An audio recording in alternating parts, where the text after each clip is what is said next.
নমস্কার বন্ধুরা, অনুরাধার রান্নাঘরে সবাইকে স্বাগত।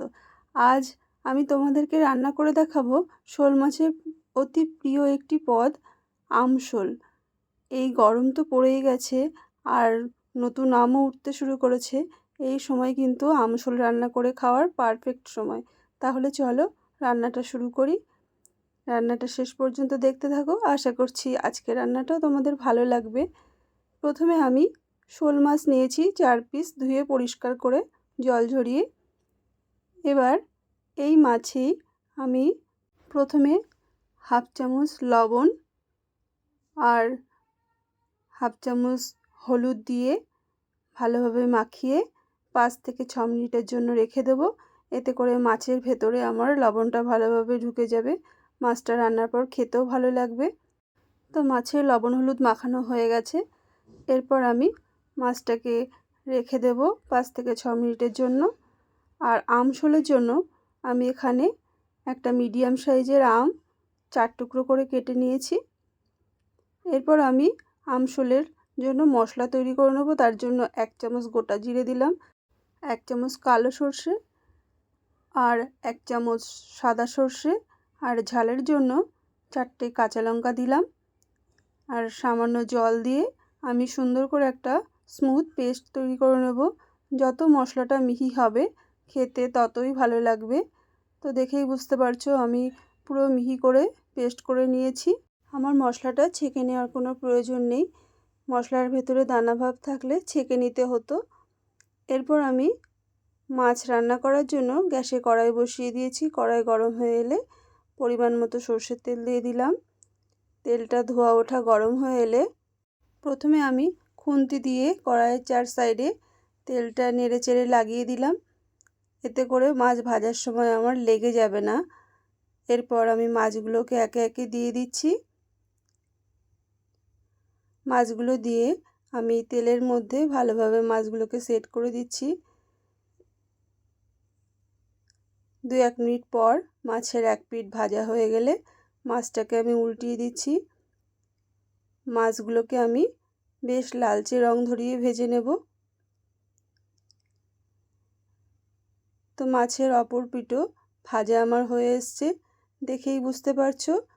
এরপর আমি মাছগুলোকে তুলে নিচ্ছি।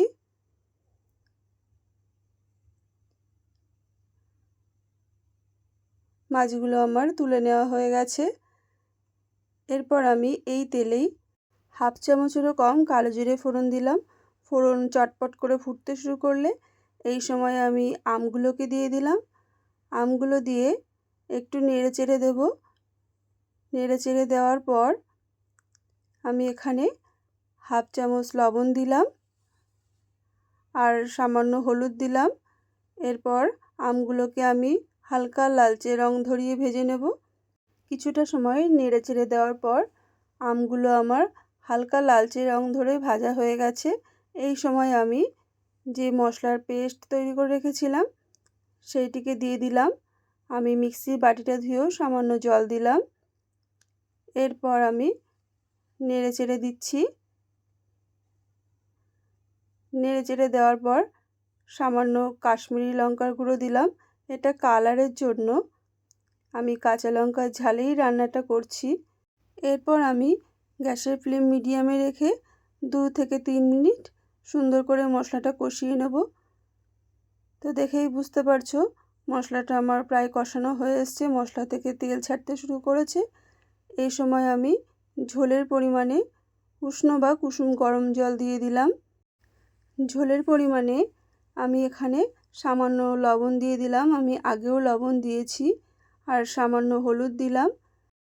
লবণটা তোমরা তোমাদের মতো করেই দেবে, তোমরা যেমন খাও। এরপর আমার ঝোলটা ফুটতে শুরু করেছে।